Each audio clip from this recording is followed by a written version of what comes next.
should be over. It should be over. Hello, welcome to the Real Horror Show. We're just discussing the realest horror show of all, heat domes. Heat. Which I didn't realize this. Yeah. Because it is Real Horror Show tradition to start the episode talking about the weather. Yes, definitely.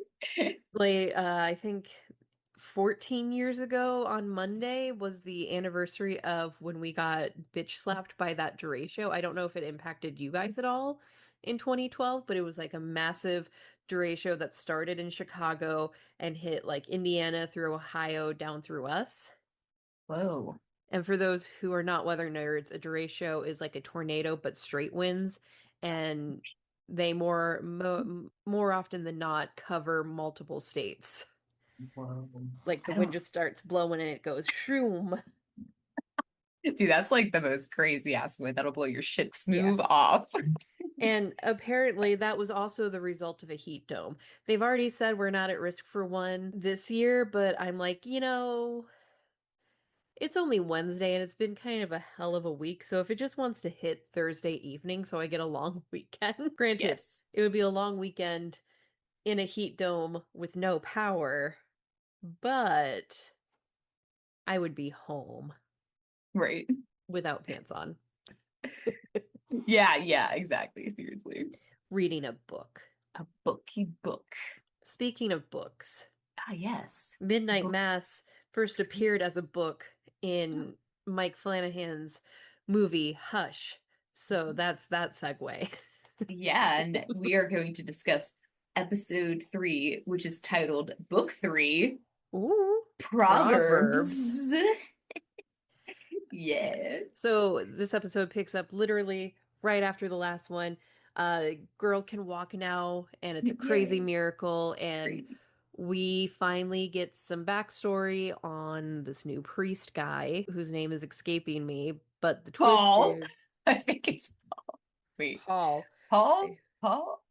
Let me just Paul. Yep, Paul. Yeah, let me just quickly pull up the Midnight Mass cast list so I remember the character names.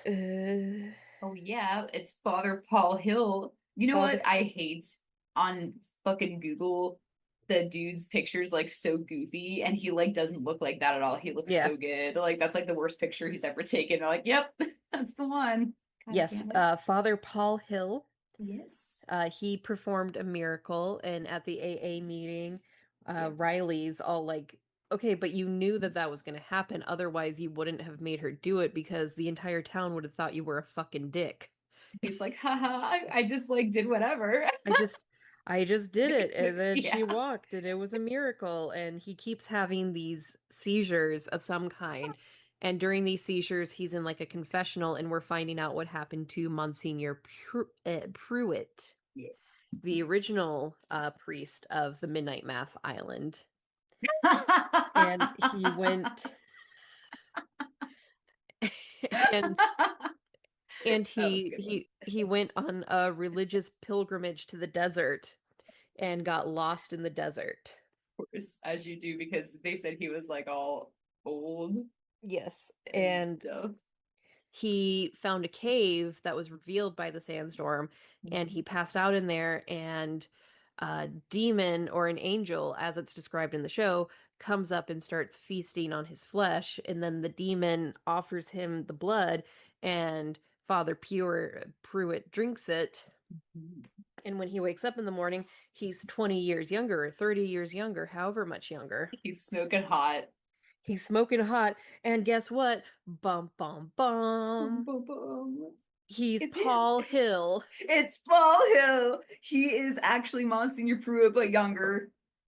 So I did kind of see the twist coming during the confessionals. I was like, oh, Monsignor's probably going to be Paul Hill in some way. And he is. And I'm going to make another assumption that during when they were preparing communion and the boy witnesses him filling the communion cups with something out of a flask, it's not that he has a drinking problem and it's the church wine that's gone missing. It's actually more demon blood, and that's how these miracles are happening and why This island's going to become a crazy religious cult. It's going to be Midnight Mass Island. Exactly what Sam Yes. said. Midnight Mass Island. Hell yeah. We did see Kate Siegel this episode. She didn't really do much except defend Hottie McHot Sheriff Hassan Shabazz because he's like, hey, why the fuck are we passing out Christian text in school? If I did that with the Quran, you guys would be throwing a fit. And like every overzealous Christian, they're like, no, we wouldn't, as long as it wasn't offensive. Yeah. Because he's not buying this miracle shit because is he a devout Muslim or is he just I think he has a crisis of faith going on based on what happened with his wife, but he still maintains his rituals like praying when he's supposed to pray. Yeah. So he's not believing this shit because if miracles were real, then when they were praying, whoever was actually hearing those prayers, why didn't they save his wife and his son's mother? Yes, exactly. So he's suspicious and super hot. He's suspicious, super hot, still the cop. We love him. Mm-hmm. And then also, who else? The only two hot people are him and then fucking Monsignor Pruitt / Father Paul Hill. Yeah. And then Riley was just kind of here this episode. He's the least interesting part of this show. I know. And actually, I do think it was funny because I was really paying attention to this episode and I was like, dang, Riley was in it like for 2 seconds and he like didn't even really do anything. Mm-hmm. Yeah, he goes to AA, which what's his face, the guy whose dog died in the last episode, he starts going to AA after the newly healed girl in the wheelchair comes and confronts him because he accidentally shot her and that is why she was in the wheelchair. He like hit her spine and it caused her to lose all sensation in her legs. I can't believe he fucked up that bad. That is wild. Yeah. So after that confrontation, he starts going to AA. So there's now 3 people in AA. Yeah. And that's about all Riley. That's all Riley does. Episode. Yeah, and he's like kind of in AA, and I feel like when Riley's just around anybody, people just kind of like disregard him, and they're like, "Oh yeah, whatever." Yeah. And he's talking, he's like, "No, but like, how'd you know?" They're like, "Oh, what do you mean? I just like did." Like it's just new. He's like, I said this in our last Midnight Mass episode. We have Kate Siegel, who's pregnant, and we don't know a lot about that, and then we have Sheriff Hassan, who has a very interesting character arc going on. Either one of those could have been our main protagonist. I don't care about Riley. I know. I'm so glad that you agree with me because after I watched this whole thing, I was like, damn. And then I made up a joke that's Riley is pussy, R.I.P. Riley's pussy. So like I can't stand this dude, this guy. And whenever he's on the thing, whenever he's like, and seriously, like they try to give him like really profound stuff to say, like when he's on screen, and I'm like, dude, I do not give a shit. Because he's so boring. And like, I'm sorry, bro, but like, he just is. So anyway. Yeah. And then we don't get any answers to why Pruitt / Hill is having these seizures, but I have a feeling it has to do with the demon blood. Yes, and then he has that gnarly one at the end of the episode. Mm-hmm. Yeah. That they think he died because he like spit up blood and stuff like that. Yeah, but he didn't. He came back to life. He did not, and we know the secret he's keeping and the lie he's telling these people in order to be able to usher in these miracles for them. Yes, exactly. You have to break some rules in order to help the people and perform miracles. So yes, that's that. Yes, that is that. So that is that episode of Midnight Mass, and we already picked our movie for the week. Oh, we did? Yes, we picked it last episode. We are going to watch The Monkey. Oh, yes, The Monkey. Okay. Perkins' follow-up to Longlegs on Disney+. Oh, shit. Longlegs is so good. I still think about that movie. Yeah. Oh, did you end up seeing Obsession? Yes. Yes. How did you think? I loved it.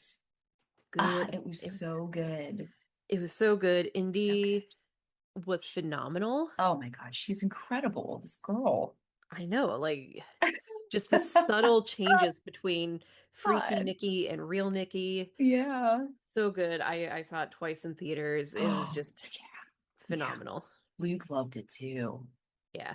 He was like, that's like one of the best ones I've seen. I'm like, dude, it is. Yeah. I can't believe it was Blumhouse. I keep being dumb thinking it was A24 because it was actually good. And when was the last time Blumhouse made a good horror movie? I don't know. A long time. Okay.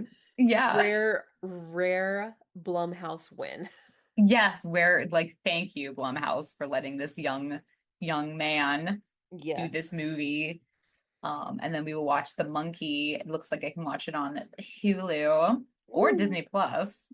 The Monkey on Disney Plus. Hell yeah, The Monkey on Disney Plus, bro. Watch that shit. I won't need to record in my office because fundraising season is over. I am free until, well, I work at a nonprofit. I'm never free, but I'm free from fundraising month until next June. That's fabulous. Because down here we have there's a organization called Community Foundation, and they have from June 1st to June 3rd week of June basically is Giving Month, and then there's Giving Day, which is the third Wednesday of June until noon on the third Thursday of June.